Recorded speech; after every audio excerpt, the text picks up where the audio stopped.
Olá, seja bem-vindo ao podcast Direto ao Assunto, que está completando um ano de existência e tivemos a honra de receber muita gente aqui para falar dos mais variados assuntos, inclusive saúde e medicina. Recebemos hoje o médico Rafael Faraco, pneumologista que atua em grandes hospitais de São Paulo, Einstein e São Camilo. Rafael Faraco vai conversar um pouco conosco sobre o mundo pós-pandêmico e as suas consequências, as mudanças advindas da pandemia de Covid-19, além de outras questões importantes que são imprescindíveis para a gente conviver nesse mundo a partir dessas novas demandas advindas das doenças respiratórias. Seja bem-vindo, Rafael Faraco. É um prazer tê-lo aqui. Prazer, Neumann, tê-lo aqui para conversar conosco. Prazer ficar ao seu lado e falar com o nosso querido Rafael. Querido Rafael Faraco, que eu Isso é que é prazer. Que eu tinha uma relação próxima sem saber, porque Rafael Faraco é parente, é sobrinho do Faraco, Carlos Faraco. autor de livros de literatura, de gramática, né? De gramática, que eu estudei minha vida todinha, eu e todos os meus colegas do ensino médio de Campina Grande. Eu nunca pensei em avistar um parente de Faraco, né? Do famoso Faraco e Moura, né? São dois, né? Uma dupla. E é um prazer recebê-lo aqui, Rafael. Eu não queria falar de Covid agora, não. Eu queria falar de asma. Eu queria falar de asma porque é uma coisa que me atinge diretamente, a Neumann também. Eu tenho muitas indagações a esse respeito, principalmente porque, no seu caso, também no meu, né, nós somos de uma geração, dessa geração dos 40, 50, que foi do analógico ao digital, né? Então, eu sou de uma época em que, para eu resolver uma questão, uma crise asmática, eu tinha que ir para um hospital, tomar uma nebulização com corticoide, e essa história mudou completamente. Você acompanhou, enquanto, a partir dessa perspectiva geracional, né? Porque você é dessa época e você acompanha essa mudança agora, uma melhora nesse atendimento. Como médico, eu queria que você falasse aqui com o público como é que é esse tratamento de asma neste 2025. Que mudanças Perfeito. que foram essas? Perfeito. Antes de mais nada, obrigado, Neumann, obrigado, Isabel. É um prazer estar aqui com vocês, ainda mais... Nós é que agradecemos a sua presença. Obrigado, eu que agradeço. É uma honra estar aqui, ainda mais sabendo que é aniversário de um ano do podcast, né? Muito bem. Então, e esse tema é um tema que eu gosto muito, falar sobre doenças respiratórias, especificamente a asma, né? O que é asma? É uma inflamação dos brônquios. Então, o ar, para chegar até os pulmões, ele passa pelo nariz, pela boca, por esse cano maior que é a traqueia, e depois vários caninhos, que seriam os bronquíolos. Então, a asma é essa inflamação desses caninhos, que são os bronquíolos. Então, como é um processo inflamatório, nós temos que utilizar a medicação para controle, porque senão essa inflamação vai cada vez aumentando e a pessoa fica com desconforto respiratório, com chiado no peito, com tosse, com dor para respirar, pela asma não controlada. E é um assunto extremamente importante, Neumann e Isabel, porque assim, olha, 10% da população do Brasil tem asma. Isso é um dado super importante, mas o mais triste de tudo isso é que apenas 13% dessas pessoas elas estão controladas. Bom, mas por que elas não estão controladas? Porque não tem acesso à medicação? Não, a medicação para asma hoje, para controle, o SUS disponibiliza de medicação para controle. Então, a maioria das pessoas com asma hoje, infelizmente, elas não utilizam medicação para controle. Então, no começo, Isabel, da introdução, que se diz, bom, antigamente as pessoas iam no pronto-socorro, faziam inalação, utilizavam corticoide na veia. Isso ainda, infelizmente, isso é real. Hoje, a maioria das pessoas, eles acham que ter asma é normal ter falta de ar, é normal ter chiado no peito, mas não. A pessoa que tem asma e está controlada, ela não sente absolutamente nada.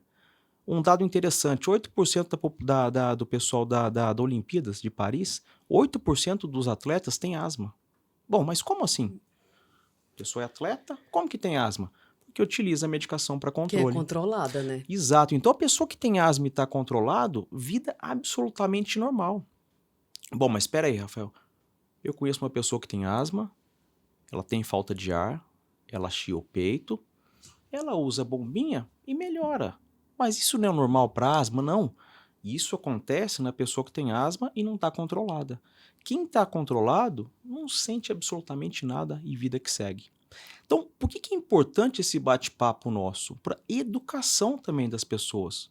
Então, da mesma forma que a pessoa é hipertensa, é diabética, tem o colesterol alto, usa medicação para controle da hipertensão, do diabetes, do colesterol, porque é uma doença crônica, são doenças Uhum. crônicas que não tem medicação para cura, mas tem para tratamento, para controle, a asma é a mesma coisa. Então, a pessoa que tem asma, ela tem que utilizar a medicação para controle de forma correta diariamente para ter uma vida absolutamente normal. Não só utilizar a medicação para sair de uma crise. Então, essas bombinhas, comum a gente de repente está andando pela rua, vê a pessoa utilizando bombinha, fazendo inalação no pronto-socorro, quem está fazendo essas medicações é porque não está controlado. Quem está controlado está utilizando a sua medicação, que é inalatória, mas é uma medicação para controle, diferente dessas medicações que são medicações para alívio. E ter uma vida absolutamente normal. Quer dizer, um tratamento preventivo, É um isso tratamento- que você está falando, né? Exato, é um tratamento preventivo. Eu costumo brincar com meus pacientes o seguinte: você está em crise agora, nós vamos tratar a sua crise, mas utilizar uma medicação para controlar. Ou seja, nós vamos apagar o seu incêndio agora, mas utilizar medicação para não pegar fogo novamente. Então é a mesma coisa da pessoa que está com uma pressão alta. Utilizou um remédio para controlar a pressão ficou bonitinha, 11/7.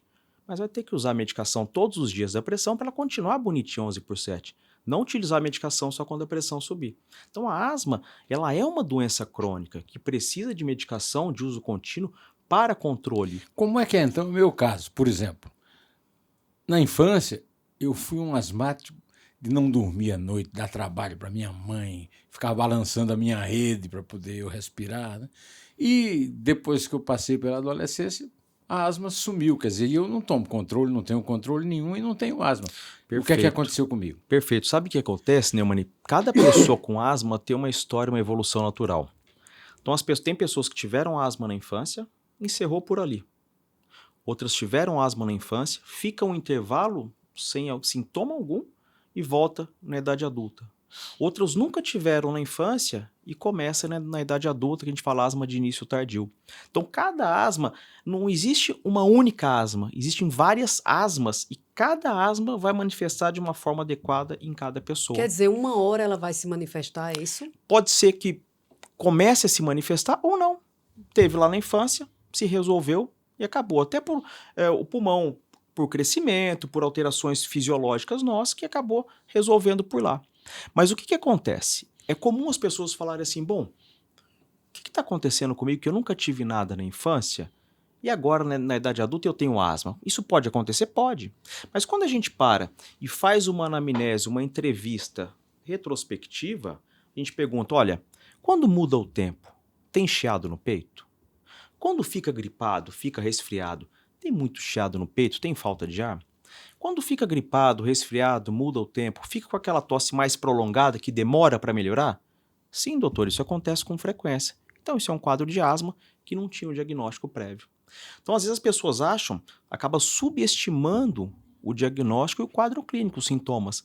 Acha que é comum ter chiado no peito, ter falta de ar, utiliza a medicação, melhora. Mas não encara aquilo como uma doença crônica que ela vem se manifestando porque não está com medicação para controle. Então, cabe a nós também identificar se realmente não teve mais a asma, nunca sentiu absolutamente nada, ou os sintomas vieram, mas são sintomas mínimos que acabam não levando em consideração. Então, cabe a nós médicos também identificar na anamnese, na entrevista, se realmente tem uma asma presente que precisa ser tratada ou realmente não tem sintomas de asma. Doutor Rafael, me diga uma coisa. O que é que a pandemia da Covid-19 trouxe de revolução na sua atividade, nos tratamentos a problemas respiratórios? Houve uma mudança muito grande, a epidemia teve consequências, porque a Isabel e eu, nós ficamos completamente isolados com um filho, né?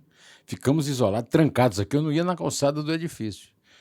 E depois passou e a notícia que nós temos é que houve uma mudança completa no tratamento, uma revolução no tratamento das doenças respiratórias depois da pandemia. Perfeito. Sabe, Neumann, um dado importante, eu falo para meus pacientes o seguinte: o que mudou para o pneumologista antes da pandemia e pós-pandemia? Hoje as pessoas lembram que existe pneumologista. Então, antes, estava com algum tipo de sintomas, procurava, nada contra, mas procurava o clínico, procurava o seu médico de confiança, mas deixava de procurar o pneumologista. E se eu tiver com minha pressão alta, se eu tiver com uma dor torácica, um desconforto, eu vou procurar o cardiologista. Muitas pessoas, às vezes, esqueciam que tinha doenças respiratórias, né, e que tinha uma especialidade pneumologista. E outras pessoas esqueciam. O que aconteceu foi muito comum quando começou a pandemia. Eu recebi muitas pessoas no consultório que não estavam sentindo absolutamente nada, mas elas começaram a passar em consulta por quê? Porque viram que asma não controlada, que DPOC, que é a bronquite crônica mais o enfisema pulmonar não controlado, era um fator de risco para a descompensação com a Covid. Então eles chegavam em consulta e falavam, bom, eu tive asma na infância, será que eu tenho asma agora? Por quê? Porque se eu tiver, eu quero começar a tratar, porque eu tenho medo de pegar Covid e descompensar. Bom, eu fumei durante 30, 40 anos, eu quero ver se eu tenho alguma doença no pulmão, porque eu sei que é fator de risco para descompensação se eu tiver Covid. E eu quero começar a tratar para evitar que eu tenha alguma complicação. Então isso mudou muito. As pessoas começaram a procurar assistência do ponto de vista pneumológico, respiratório, Especializada, né? especializada, para detectar se tinha alguma doença crônica que merecia um tratamento. Então, isso é um ponto positivo que mudou bastante. Um outro ponto positivo que mudou, quando no início da pandemia a gente não tinha um tratamento específico para tratar o vírus, né? Igual hoje, tem um quadro de influenza, de gripe, a gente tem medicação específica para tratamento da influenza. Antes não tinha medicação para Covid. E hoje nós temos medicações específicas para Covid também, que são medicações antivirais que ajudam no controle da replicação viral. Antes, o que a gente fazia era tratar as consequências do vírus. Então, o vírus entrava no nosso organismo, fazia um processo inflamatório e a gente utilizava a medicação para tratar aquela inflamação. Hoje, não. Hoje, além de medicações para tratar a inflamação que o vírus faz no nosso organismo, a gente tem medicação específica para diminuir a replicação viral e, consequentemente, diminuir complicações do vírus. Então, isso mudou muito. Mudou a abordagem da questão do vírus, do tratamento, mudou a questão da procura médica por especialista, por médicos específicos de doenças respiratórias. E uma coisa importante que eu acho que mudou também, que eu percebo muito hoje, é que o vírus, né, não tem comparação, na maioria das vezes, um diagnóstico de Covid hoje com um diagnóstico de Covid há 5 anos atrás. Então, o diagnóstico de Covid há 5 anos atrás era meio que uma sentença assim, bom, eu não sei o dia de amanhã. Era uma sentença de morte. Todo mundo ficava muito preocupado, a família toda preocupada. Hoje, quantas pessoas têm Covid que estão vivendo em sociedade? Meu nariz está escorrendo, estou com uma dorzinha de garganta, uma dorzinha no corpo, no outro dia eu estou 100%. A gente vai ver a Covid. Então, o vírus teve essa diminuição também e o advento da vacina também diminuiu a questão da virulência, da potência do vírus, né? Então, isso a gente percebe que mudou muito, né? Saiu o último boletim da Vigilância Epidemiológica, o Infogripe, né, que é o boletim que é feito mensalmente, agora, na quinta-feira passada. O que mostrou? 73%, quase 73%, 72,5% das pessoas que morreram por síndrome respiratória aguda grave, ou seja, o que é isso? Aquela pessoa que morre por um desconforto respiratório, uma insuficiência respiratória, uma inflamação pelos pulmões, advinda de um vírus ou bactéria. Então, assim, 73% das pessoas que morreram recentemente, né, até a quinta-feira passada, foi por influenza A. 75% de que morreram por insuficiência respiratória foi por influenza A. E 5,5%, 5,9% foi por Covid. Então, o que a gente percebe? Que a letalidade, né, a capacidade que o vírus tem de levar a uma complicação a óbito hoje, ela está menor do que era anteriormente. Então, isso é muito nítido. E do influenza está maior. A letalidade do influenza hoje, a gente percebe que está morrendo mais gente de influenza hoje do que de Covid. E sendo contaminadas também. A mesma coisa, a mesma coisa. Então, assim, e a contaminação como que é feita? Por respiratório.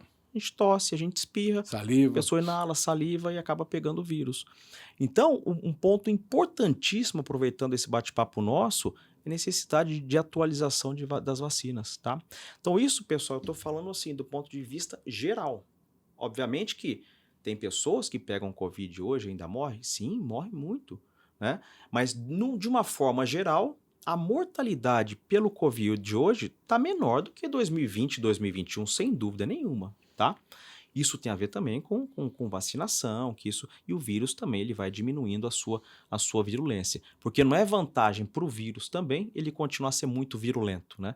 Porque ele mata todo mundo e ele some junto. Então ele vai se adaptando para ser menos virulento e continuar vivendo em Continua sociedade. existindo. Exatamente. Rafael, eu tava muito, muito ansiosa, curiosa para ter essa conversa contigo, para pensá-la numa perspectiva da medicina, da saúde e também da história, porque eu sou uma historiadora e eu estou conversando contigo e eu não olho só o presente, eu olho o que passou, eu olho pelo Sim. retrovisor também.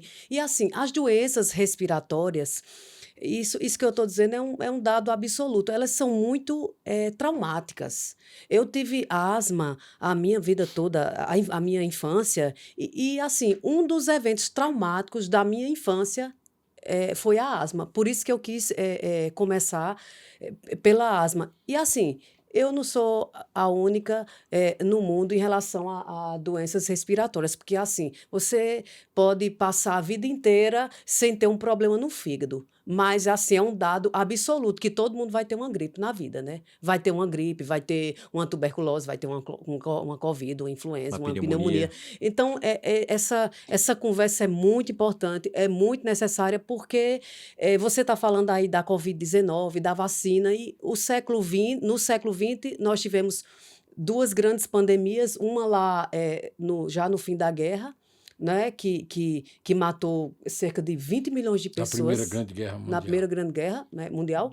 Década de E 10. agora, quer dizer, em pleno avanço da tecnologia, a gente está falando, a conversa que a gente teve aqui com o médico foi sobre inteligência artificial na medicina, saúde, e assim, em pleno avanço tecnológico, não teve quem impedisse um evento traumático relacionado à saúde, à falta dela, quer dizer, à doença que parou o mundo, quer dizer, um evento causado por doença respiratória. Né? Então, essa conversa é algo que nos mobiliza também a olhar a história do Brasil, né? Perfeito. A história do avanço da medicina no Brasil, que é relativamente recente. A gente está falando aqui, a sua conversa inicial é prevenção à asma. Essa história de prevenção, você que é médico, você sabe muito bem que isso é final da década de 70 para cá. Isso é um grande desafio para vocês que são médicos, é a prevenção. Fala um pouco da prevenção para a gente. Olha, a prevenção, ela é fundamental. Você está falando do histórico, Isabel, das pandemias, de epidemias, de endemias, né? O vírus, né? O vírus, ele muda muito, né? Então, essa foi mais uma pandemia, infelizmente, de Covid, mas possivelmente pode ser que tenha outras, né? A gente não sabe a magnitude que isso pode acontecer. O vírus muda muito. Por que a vacina da gripe a gente precisa atualizar todo ano? Porque a vacina da gripe a gente vai diminuindo a nossa defesa contra aquele agente, contra aquele vírus, contra a influenza ou para a influenza, e também porque o vírus muda muito. Então a vacina do ano que vem é diferente desse ano, a desse ano é diferente do ano passado, porque o vírus muda muito. Então a prevenção é realmente o melhor tratamento que existe hoje, né? Então a gente precisa prevenir a asma, descompensação de asma através de medicação específica, prevenção de doenças infecciosas através de vacina contra vírus, se houver, contra bactérias, se houver. Um exemplo, vacina contra bactéria, vacina contra pneumonia. Então, a melhor forma da gente tentar prevenir uma pneumonia é quem tem indicação se vacinar. Prevenir um quadro de influenza de gripe é se vacinar. Reduzir risco de complicações com a Covid, prevenir, é a vacinação. Então a prevenção ela é fundamental. Nós estamos falando em prevenção de doenças respiratórias. Mas todos nós fazemos prevenção todos os dias. Quando eu acordo de manhã, tomo uma minha estatina, minha medicação para o colesterol, eu estou prevenindo evento cardiovascular. Quando a pessoa toma a medicação para hipertensão, ela está prevenindo o infarto, está prevenindo o AVC. Quando a pessoa está controlando o diabetes, ela está prevenindo também riscos cardiovasculares. Então, a prevenção é a melhor forma de tratamento realmente. Agora, hoje eu vejo que, quer dizer, no começo do século XX, houve uma reação muito grande no Brasil contra a vacinação, inclusive revolta. Foi necessário adotar medidas bastante duras, né? A polícia entrar na casa para aplicar a vacina. Depois a vacina passou a ter uma aprovação assim, quase total, né? E aí, de repente, nós voltamos a ter movimentos contra vacinas, gente que não acredita no poder que a vacina tem de prevenir. E hoje já nós praticamente estamos numa situação similar à do começo do século anterior, né? Ou seja, de 100 anos atrás, em relação a esse tipo de prevenção. Por que é que houve isso? O que é que provocou essa reação em massa contra a prevenção? Isso é muito triste, né, Neumann? Que você falou, a gente acabou voltando no que era antes, né? E uma forma de prevenção, nós estamos falando de doenças respiratórias também, mas não só de Covid, de influenza, mas a vacinação contra sarampo. A gente percebe que está muito baixo. Então, tem uma questão de uma revolta. Catapora está muito baixo. São doenças que era difícil a gente sempre teve, mas a incidência, alguns anos atrás, eles estavam menores, né? Então, o que precisa realmente é a questão de vacinação para prevenção. Agora, é triste essa forma de que algumas pessoas têm contra a vacina, né? Eu acredito, eu vou ser muito sincero com você, eu acho que a pessoa... Às vezes o paciente me pergunta, olha, eu devo tomar a vacina da gripe? Deve tomar a vacina da gripe. E também deve tomar a vacina da Covid. Eles olham e falam, bom, essa daí eu não tomei e não vou tomar. Então a gente percebe que tem bastante rejeição, um preconceito. O que dificulta hoje, sabe uma coisa que eu acho que dificulta muito a orientação, de uma forma geral, mas orientação, falando da minha área, orientação médica, mídia social, grupos de WhatsApp, que de repente acaba circulando fake news, isso se propaga de uma forma muito grande. Então, às vezes, olha... Se propaga mais do que uma influenza, né? Muito mais do que uma influenza. Rafael. Eu clico aqui, daqui 10 minutos o mundo inteiro já viu a mensagem, né? A influenza, eu vou tossir aqui, não vai propagar tão rápido, né, pelo mundo. Mas muita fake news, muita propagação de notícia falsa e muita ignorância também. Tá? Então, muitas pessoas acabam, às vezes, seguindo orientações de grupos de WhatsApp, de outras mídias sociais, achando que aquilo é uma realidade. Então, eu acredito que nesse momento, Neumann, o que aconteceu dessa questão de falta de prevenção por vacina e muito negacionismo pela vacina é a falta de informação, é a falta de orientação e, principalmente, buscar orientação e informação em meios específicos para aquilo. Então as pessoas perguntam, bom, o senhor acha que eu devo tomar vacina? Sim, deve tomar. Mas eu fui no doutor fulano de tal, ele falou que ele é contra essa vacina. Então o que eu oriento meus pacientes? Então faz o seguinte, não siga a minha orientação nem do doutor fulano de tal. Vamos pegar uma referência. Então nós vamos olhar o que o guideline da Sociedade Brasileira de Pneumologia fala, o que a Sociedade Brasileira de Imunização fala, o que a Sociedade Brasileira de Infectologia fala. Então, vamos seguir essas orientações, não, de repente, tentar individualizar, porque aí quando a gente utiliza uma orientação de uma sociedade específica, a gente está indo realmente, não é o que eu acho que o fulano de tal acha, o que a sociedade acha. Então, às vezes, eles acabam confrontando essas ideias, bom, mas o fulano falou que precisa vacinar, o cicrano acha que não se deve vacinar. Então, vamos fazer o seguinte, vamos pegar informações robustas e ver o que a ciência fala. E aqui a gente começa a orientação. Porque, de repente, quando a gente começa a individualizar, o fulano acha isso, o cicrano acha isso, as informações se perdem. Aí acaba sendo uma informação muito pessoal. E como é que faz para você ser convincente nisso. Você convencer uma pessoa que está certa de que realmente a vacina mata, não salva, vai seguir a orientação mais correta, mais... não está faltando campanhas de informação Exato, oficiais exato. do Estado brasileiro, Sem do Ministério dúvida. da Saúde, das secretarias de saúde, dos hospitais públicos. Sem né? dúvida. Não é fácil, tá? Não é fácil. A gente precisa, todo médico precisa dar a orientação específica baseada na ciência. Se o paciente passou em consulta hoje, a gente precisa orientar. Ele voltou daqui um mês, precisa ser reorientado novamente. Precisa sempre falar naquela, porque as pessoas acabam esquecendo. Bom, vacina para influenza, eu tomei, já passou o inverno, já estou no verão, os casos de influenza diminuíram, muitos acabam esquecendo. Então, assim, cabe a nós, em toda consulta, orientação. Em toda possibilidade de informação, orientação. Como? Isso que a gente está fazendo aqui agora. Orientar a população a necessidade de prevenção, a necessidade de vacinação, orientações através de mídias sociais, orientação através de governo. Quando eu falo governo, governo municipal, governo estadual, governo federal, Ministério da Saúde. E orientação não é passar uma propaganda uma vez por semana. A orientação é estar enfatizando isso com frequência. Em todas as propagandas, a necessidade de vacinação. Em salas de cinema, colocar a campanha de vacinação. Então, elevador, hoje tem várias mídias em elevador que faz propaganda, reforçar a necessidade de vacinação.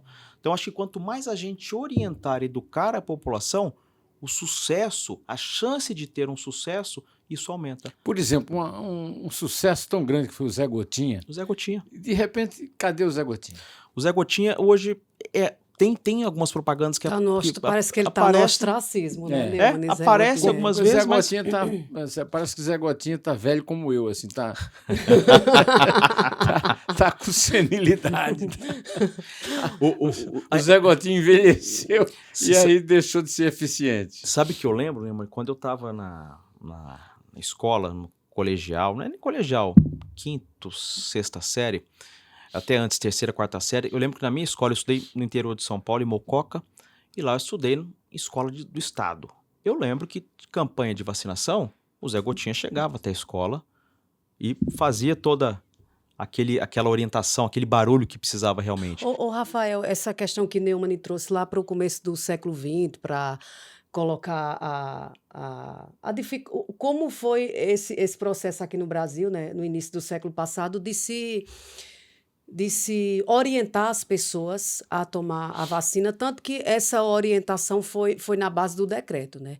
A partir de uma doença respiratória, a varíola, né? Em 1904, o Estado interveio e obrigou, né, no caso do Rio de Janeiro, as pessoas a se vacinarem, né? Isso aí que eu estou falando é só um detalhe dessa história toda, mas veja que isso com uma doença respiratória que, junto da febre amarela e da peste bubônica, botou o Rio de Janeiro de pernas para o ar, né? E assim, o que não, a gente pensa que foi a população mais pobre, menos esclarecida, mas assim como hoje, a imprensa, Neumann, se mobilizou para questionar porque o Estado estava intervindo, porque o Estado não tinha que intervir nessas Era uma questões. atitude ditatorial, era uma atitude tirânica, antidemocrática. Exato. Então, a gente observa isso nos dias atuais, mas com uma capacidade de dividir a população muito maior. Né? Um negócio que a gente parece que não consegue mais juntar todo mundo nessa perspectiva de se vacinar. Ainda mais, você sabe muito bem como médico, que naquela coisa lá da vacinação que a gente tem, né? Todas as vacinas que a criança tem que tomar, nós adultos, me parece que uma boa parte delas é vacina para problemas respiratórios, né? Sabe Rafael? o que eu acho, sabe, nesse sentido que você está colocando? A vacina não deveria ser uma opção, né? Uma opção de a gente vive em sociedade e cabe às pessoas que vivem em sociedade tentar não fazer o mal para o próximo. Então, quando a gente fala em vacinação, nós estamos falando de saúde coletiva, Saúde pública. saúde pública. Então, olha, Isso aí. eu não quero me vacinar, mas eu posso estar doente, eu vou estar contaminando todo mundo. Então eu vou fazer o meu dever e eu vou me vacinar, não só para me proteger, mas proteger o próximo também. Grandes heróis como Oswaldo Cruz e Vital Brasil, Exato. eles, a sua tarefa, né? A sua luta, né? A sua guerra a favor da Uma vacina, verdadeira guerra, Neumann. Muito é bem. preciso ser repetida agora. Eu não estou vendo aí, apesar de nós temos o Vecina, que é um grande epidemiologista, né? E defensor da vacina, mas nós não temos esses. Nós temos a imagem histórica deles como se eles fossem médicos parteiros, né? Não são lembrados como os médicos que tiveram que engrossar para as pessoas tomar vacina e não haver mortandade de varíola, por exemplo, Exato. ou de gripe. Que deram uma virada de página, Rafael, do século Exato. XIX para o XX. Mudou. No caso do Brasil, o Brasil deve a esses médicos. Sem dúvida nenhuma. Essa questão da prevenção é importante meio de vacina. Eu vou dar um dado para vocês. Tem uma doença pulmonar que chama doença pulmonar obstrutiva crônica, que é o DPOC. As pessoas com DPOC, eles correm um risco de descompensações, né, de entrar em crise, de ter que internar. 10% dessas descompensações pelo DPOC é de um vírus chamado vírus sincicial respiratório. Esse vírus é aquele vírus que faz a bronquiolite na criança, né? Tem tosse, chiado no peito, criança é mais predominante de até 4 anos de idade, né? Mas esse vírus, a criança em alguns dias está muito bem, está batendo bola. A pessoa com DPOC, quando entra em contato com esse vírus, ele tem um risco de descompensação da doença. E quando ele descompensa a doença, ele tem risco de morrer pela descompensação da doença. Tanto morrer pela descompensação respiratória e também por complicações cardiovasculares pela descompensação. Então, o problema não é só a família decidir, bom, eu não vou vacinar o meu filho, eu não vou fazer isso. É que quando a gente não faz isso, a gente está complicando a vida de outras pessoas que não tem nada a ver com isso, né?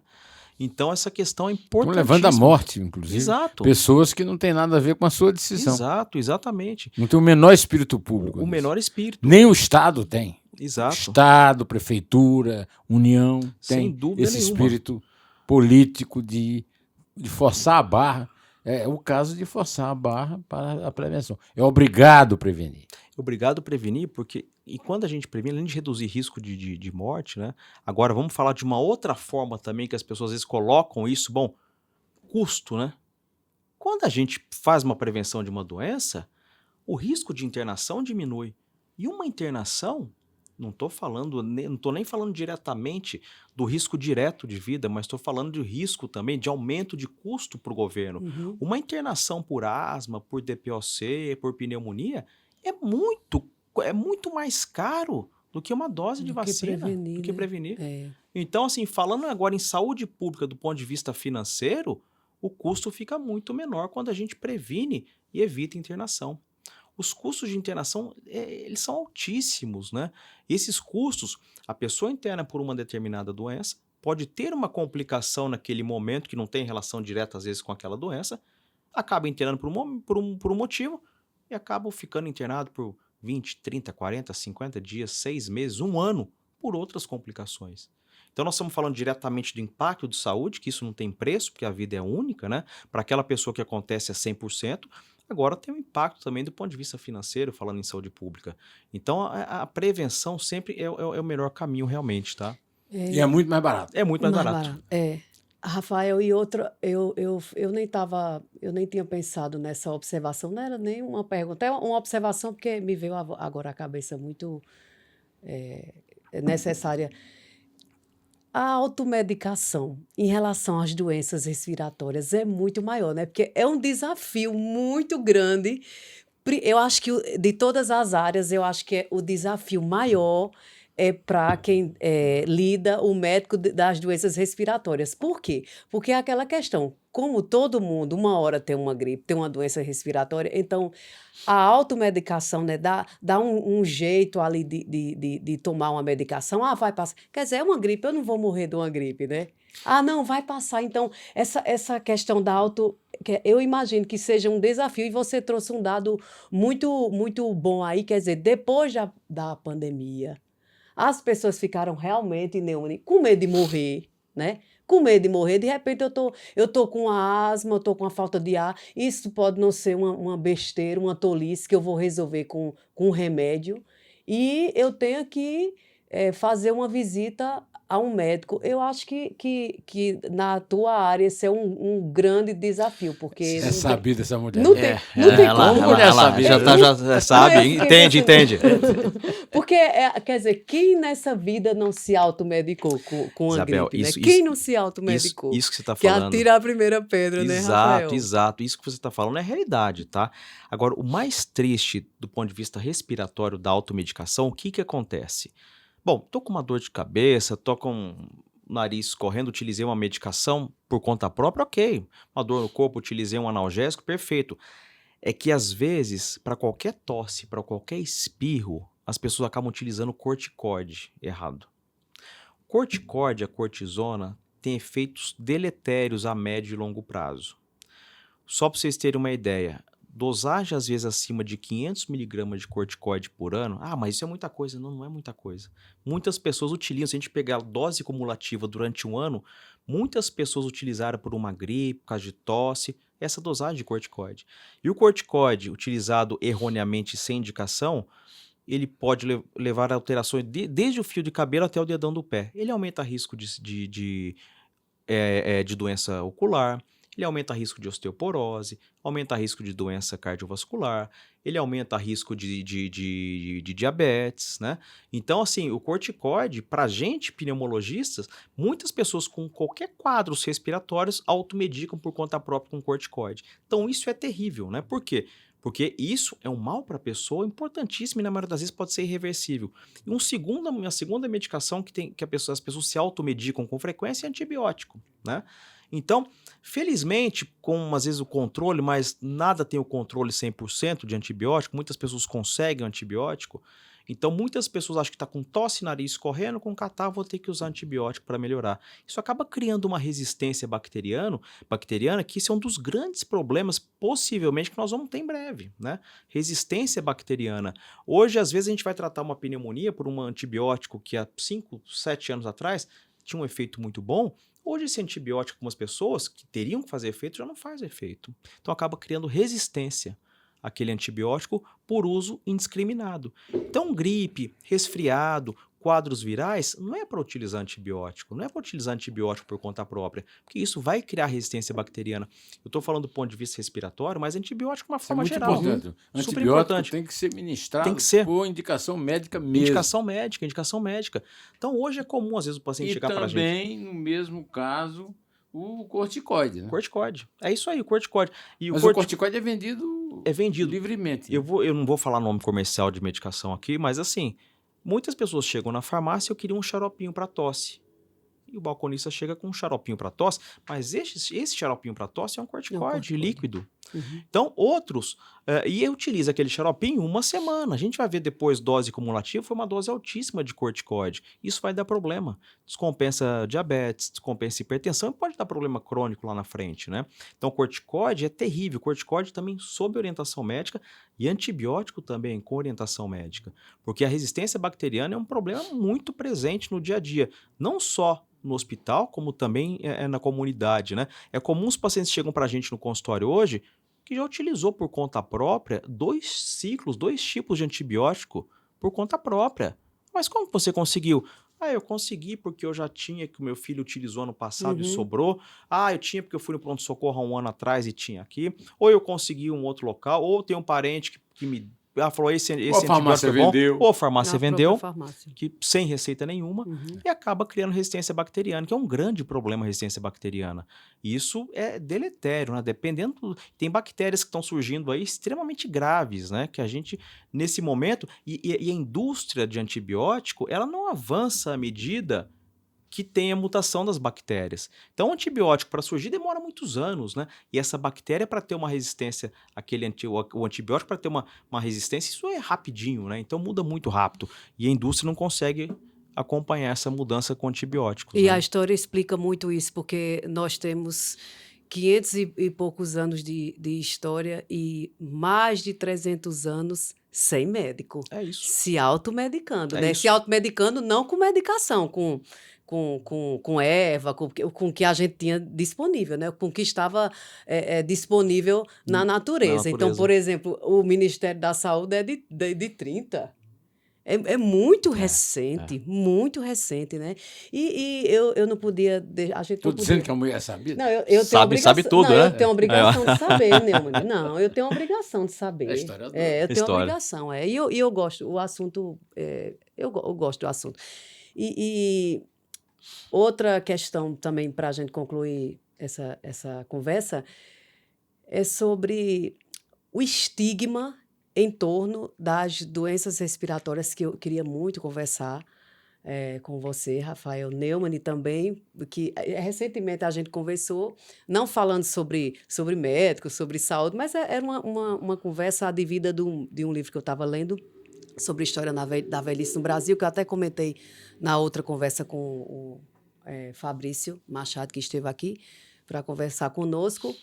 Quer dizer, a gente tem o estigma da Covid, que foi muito grande, né? O estigma da Covid. Sem dúvida. E o estigma antes da Covid, esse é secular, que é o estigma do tuberculoso. Tuberculose. E eu queria que você falasse um pouco sobre a tuberculose, né, Neone? Sabe por quê? É. Eu sou sertanejo de Isabel de Campina Grande. Sabe como é que se chama o tuberculoso na nossa terra? Infeliz das costas ocas. Pode um negócio desse, Rafael. Olha isso. Aí um amigo Olha. nosso, que é mineiro, Olha. falou também como era chamado o tuberculoso. Eu nem decorei, vou dizer a você, porque é um negócio parecido com esse. Quer dizer, é um estigma. É um estigma muito grande, não é, Rafael? É um estigma. E assim, Isabel Neumann, a primeira coisa quando a gente faz um diagnóstico de tuberculose, a primeira pergunta, né, das pessoas, mas não tem essa doença ainda? Essa doença sempre teve, sempre existiu Exatamente. e vai existir, né? O boletim do Ministério da Saúde, referente a 2024, referente a 2023, 81 mil novos casos de tuberculose no Brasil em 2023. E vai aumentar, E né? quase 6 mil óbitos Diz que em até 2022. 2030 Vai aumentar. Então, assim, a tuberculose ela é muito presente, tá? Independentemente de classe social. Então, a tuberculose ela é uma doença presente. E um ponto positivo que eu sempre falo para meus pacientes é assim, e o tratamento da tuberculose no Brasil, ele é 100% disponibilizado do SUS e é muito bem orientado. Então, hoje, quando a gente faz um diagnóstico de tuberculose, a gente faz um encaminhamento para o posto de saúde, a pessoa vai até o posto de saúde e a família toda ela é convocada para ter uma avaliação médica.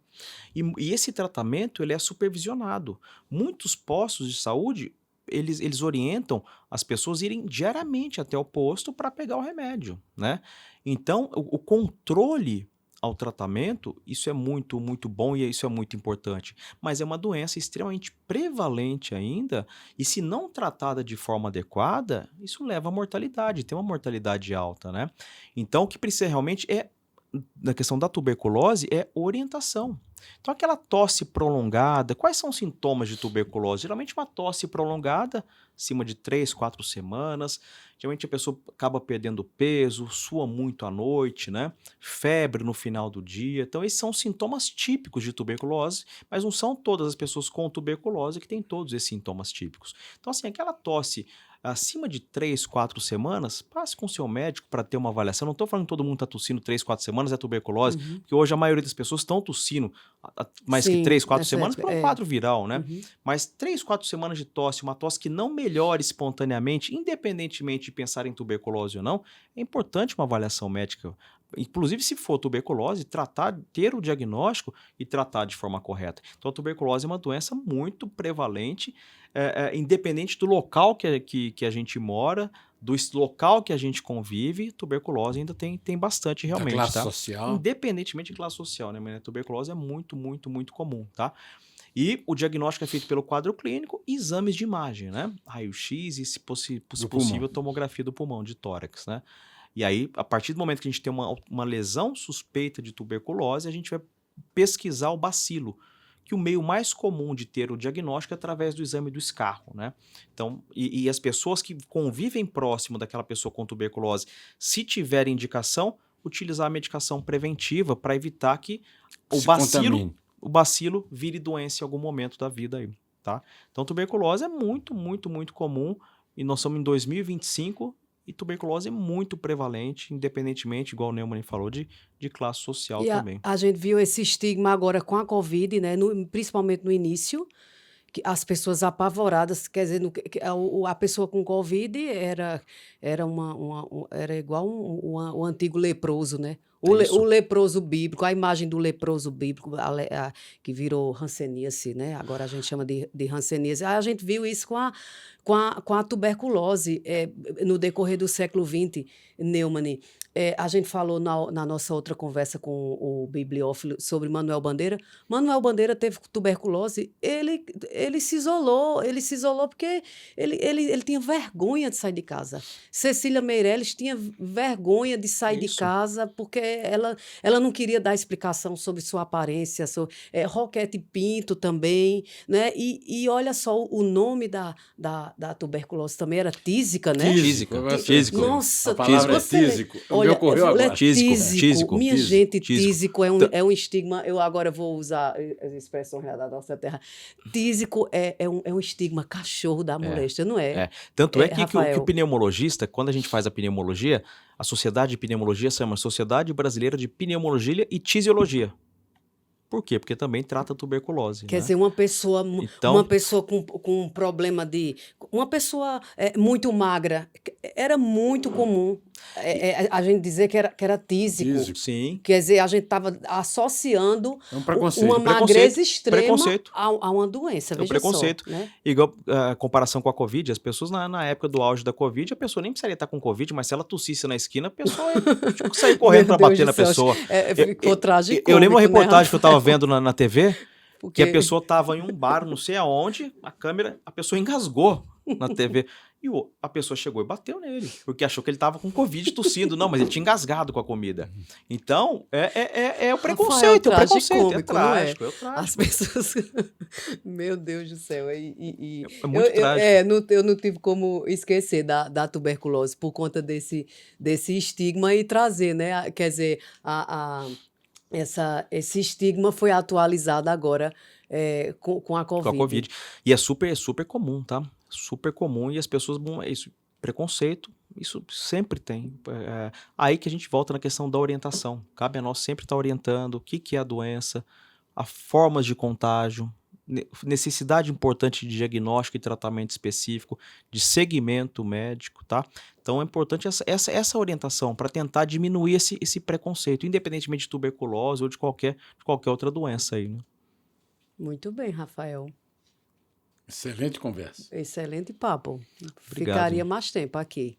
Muito bem. Eu que agradeço aí Seja bem-vindo, oportunidade. Rafael. Volte mais vezes. Tem bastante coisa para a gente conversar, né? Tem muito assunto. Não, e doença respiratória, pelo amor de Deus. E uma coisa né? puxa a outra. Isso que a gente não falou de cigarro eletrônico ainda, né? Aí, ó. Já dá um podcast só sobre cigarro eletrônico. Só sobre tabagismo. Tem bastante coisa. É verdade. Hoje, felizmente, o vício do tabagismo está sendo combatido de uma forma até preconceituosa, né?